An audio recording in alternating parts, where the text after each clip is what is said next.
The making of a Prime Minister. मुश्किलों का अंबार है, वही तो मेरे हौसलों की मीनार है। हिंदुस्तान में दो प्रधान दो निशान नहीं चलेंगे। अगर इतनी ताकत ये पाकिस्तान के खिलाफ लगा दे तो आतंकवाद आसान हो गया। हम चुनौतियों से टकरा रहे हैं। सर्जिकल स्ट्राइक और एयर स्ट्राइक करके नए भारत के सामर्थ्य का संदेश भी दे दिया है। तुम उठो, तिरंगा लहरा दो। जननायक नरेंद्र मोदी के 20 वर्ष पुराने भाषणों पर आधारित एक बेहद लोकप्रिय कार्यक्रम। क्या कहते हैं नरेंद्र मोदी?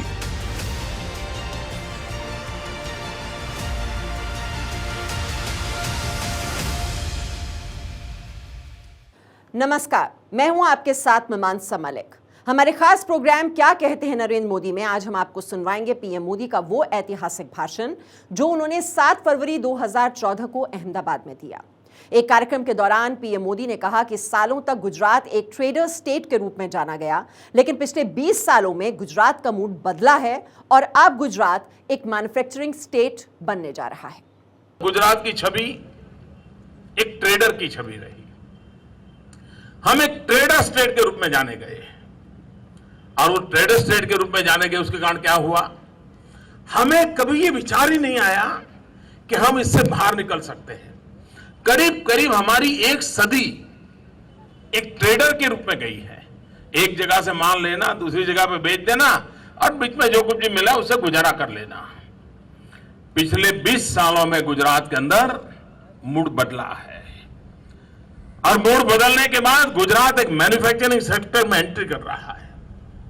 लोगों का आश्चर्य हो रहा है कि जिस राज्य के पास रॉ मटेरियल नहीं है, आयरन ओर नहीं है लेकिन स्टील पैदा कर रहा है, कोयला नहीं है लेकिन बिजली पैदा कर रहा है, पानी नहीं है लेकिन एग्रीकल्चर में ग्रोथ कर रहा है, तो लोगों को आश्चर्य हो रहा है कि ऐसा कैसा राज्य है कि जिसने अपनी जो एंटरप्रेन्योर स्किल थी उसको आज एक मैन्युफैक्चरर स्टेट में कन्वर्ट करने के लिए उपयोग में लाया और आज देश के अंदर बहुत बड़ा कंट्रीब्यूशन करने वाला हमारा राज्य बन गया।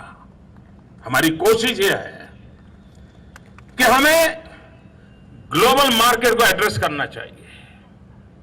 ब्रांड इंडिया की ओर हमारी कोशिश होनी चाहिए और अगर ये करना है तो यहां जब व्यापारी जगत के लोग आए हैं, मैन्युफैक्चर वर्ल्ड के लोग आए हैं, हम लोगों की पहली शर्त होगी दुनिया के सामने टिकना है तो वो शर्त ये होगी जीरो डिफेक्ट प्रोडक्ट। अगर हम जीरो डिफेक्ट प्रोडक्ट की ओर बल नहीं देंगे तो हम दुनिया के बाजार में स्पर्धा में टिक नहीं सकते। रेडीमेड गारमेंट के क्षेत्र में मुसलमान समाज के कई गरीब लोग लगे हुए हैं, लेकिन क्या कारण है कि दुनिया के बाजार में रेडीमेड गारमेंट में आज हिंदुस्तान अपना लोहा नहीं मनवा रहा है? क्या कारण है? क्या कमी है? क्या कारण है कि बांग्लादेश जैसा छोटा देश जहां पर गरीबी है लेकिन रेडीमेड गारमेंट में वो आज हिंदुस्तान से आगे निकल रहा है? यहां इस क्षेत्र से जुड़े हुए लोगों से मेरा आग्रह होगा, हिंदुस्तान का कॉटन, खास करके गुजरात का कॉटन दुनिया के बाजार में अच्छे खासे दाम लेकर के बिकता है, हमारे किसान को मुनाफा होता है। और अगर कभी भारत सरकार एक्सपोर्ट पर प्रतिबंध लगा दे तो हमारे किसान को रोने की बारी आती है। 2 साल पहले उन्होंने लगा दिया था, 7,000 करोड़ रुपए का घाटा हमारे कॉटन गोबर किसान को हो गया। लेकिन हम चाहते हैं कि सिर्फ कॉटन गोबर हमारा एक्सपोर्ट हो, हमारे गरीब का भला नहीं होगा। हम चाहते हैं कि वैल्यू एडिशन हो। गुजरात में कॉटन में वैल्यू एडिशन के लिए इतनी संभावनाएं पड़ी है और इसलिए मैं हमेशा कहता हूं 5F फार्मूला। फार्म जहां पर कॉटन तैयार होता है, फार्म से फाइबर, फाइबर से फैब्रिक, फैब्रिक से फैशन, फैशन से फॉरेन। अगर हम जहां हमारा कॉटन तैयार होता है वहीं से धागा बने, वहीं से कपड़ा बने, वहीं से रेडीमेड गारमेंट बने, वहीं से दुनिया के बाजार में जाने का हम करें तो हम मिनिमम प्रोडक्टिव कॉस्ट से हम दुनिया के बाजार के अंदर कॉम्पिटिटिव स्थिति को प्राप्त कर सकते हैं। हमने अपने बलबूते पर खड़ा होना होगा। हम रोजी रोटी के लिए हाथ फैलाए वो अवस्था किसी भी समाज के लिए अच्छी नहीं है। आज भी हमारे देश में जितना ज्यादा हम स्किल डेवलपमेंट को बल देंगे, उतना ज्यादा हमारे नौजवानों में सामर्थ्य बढ़ेगा। भाइयों बहनों, राजनीतिक दल पावर के लिए जूझते रहते हैं, न सिर्फ बीजेपी, सभी पार्टियां। लेकिन जब मैं आपके बीच आया हूं, मैं कहना चाहता हूं, पावर बीजेपी को चाहिए, हमें भी सत्ता चाहिए, लेकिन हमें चाहिए सत्ता, हमें सत्ता चाहिए जनता जनार्दन को एम्पावर करने के लिए। Power to BJP is to empower the people. इस मूड को हमने क्रिएट करने की कोशिश कर रहे हैं। कृषि के क्षेत्र में गुजरात का किसान क्या कमाल कर रहा है। हमारे यहां बनासकांठा में इस्माइल शेरू करके एक किसान है। मैं चाहूंगा कभी बनासकांठा जाए तो मिलिए उसको, नौजवान है। बनासकांठा एक प्रकार से करीब करीब रेगिस्तान जैसा ही इलाका है, पानी की दिक्कत है। हमने एक अभियान चलाया ड्रिप इरिगेशन का। अब किसान बहुत जल्दी ये मानने को तैयार नहीं होता है, उसको लगता है नहीं भाई बिजली चाहिए, जमीन में से पानी निकाल। हम समझाते रहे। ये हमारे इस्माइल ने सरकार की बात को माना। उसने अपने खेत में ड्रिप इरिगेशन लगाया, स्प्रिंकलर लगाया, और धीरे धीरे उसको परंपरागत खेती से वो बाहर आया। आपको जानकर के खुशी होगी, ये सामान्य किसान है, पढ़ा लिखा नहीं है इस्माइल, बहुत सामान्य किसान है, लेकिन उसके जान डाल दी अपने खेत में, ड्रिप इरिगेशन का उपयोग किया, और पोटैटो की खेती में प्रति हेक्टर सबसे ज्यादा पोटैटो पैदा करने का रिकॉर्ड शायद मैं समझता हूं कि कोई ब्राजील या न्यूजीलैंड किसी के पास था, या आई फॉरगॉट किसी के पास था। आज वो रिकॉर्ड इस्माइल के नाम पर है। प्रति हेक्टर सबसे ज्यादा आलू पैदा करने का काम गुजरात के एक मुसलमान बच्चे ने, किसान ने किया है।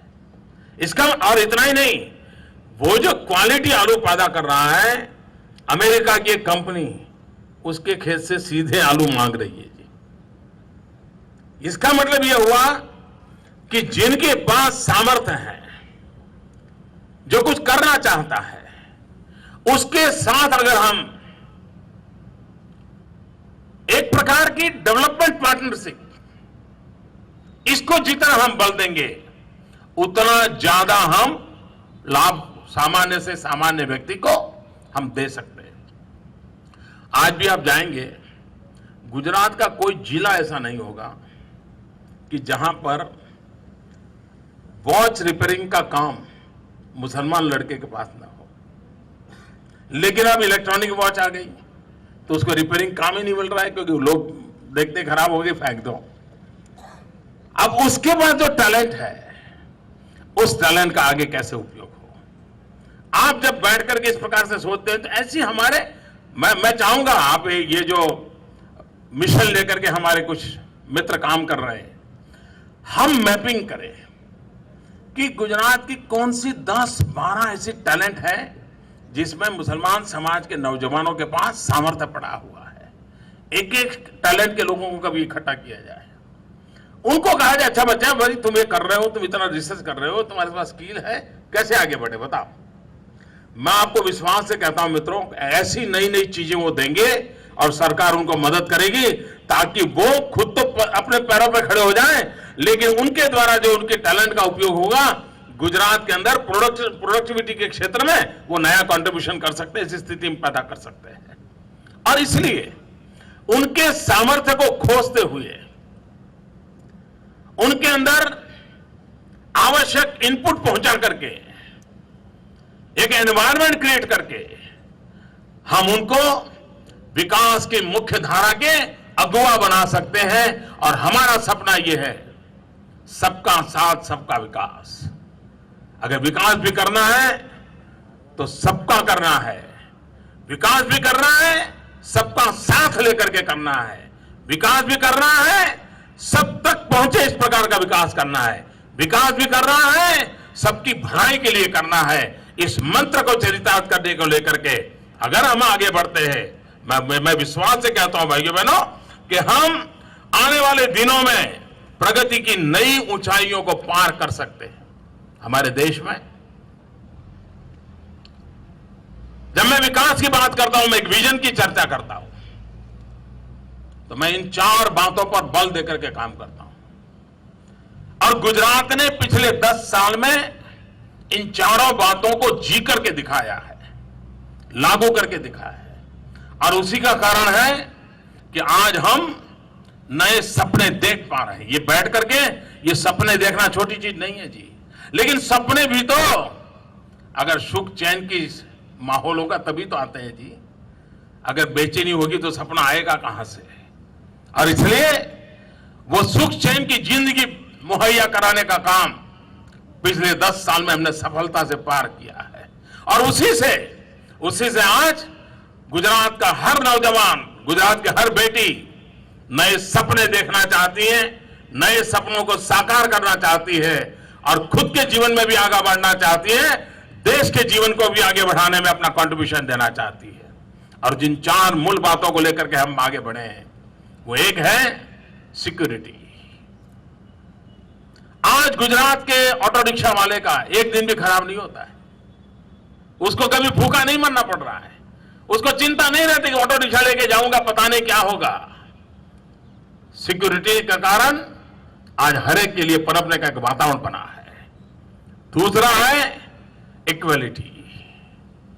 सिक्योरिटी भी चाहिए, इक्वालिटी भी चाहिए, समानता चाहिए। और मैं तो चाहूंगा, मैंने ऐसी मुस्लिम माताओं बहनों को देखा है, दे आर रियल एंटरप्रेन्योर। उनको अवसर देने के लिए हमने आगे आना होगा।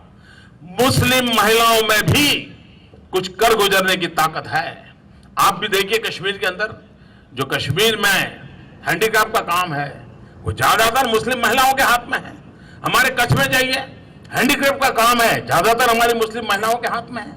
हम उनको और अधिक अच्छी स्किल दे करके उनको भी इक्वलिटी का लाभ कैसे मिले, हमारी मुस्लिम महिलाएं भी समान दर्जे से हमारे साथ कैसे कंधे से कंधा मिला करके इस विकास यात्रा में भागीदार बने, उसके भी सपने देखने चाहिए। और मैं तो चाहूंगा छोटा भी कार्यक्रम क्यों ना हो, एक छोटे कमरे में क्यों ना हो, लेकिन ऐसे एंटरप्रेन्योर हमारी मुस्लिम बहनें, कभी उनको भी इकट्ठा करना चाहिए, उनके अनुभवों को सुनना चाहिए, उनकी क्या कठिनाइयां हैं उनको सुनना चाहिए और उनको भी मदद हो सकती है तो हमने करनी चाहिए, ताकि उनका हौसला बुलंद होगा और वे भी हमारी विकास यात्रा में भागीदार बनेगी।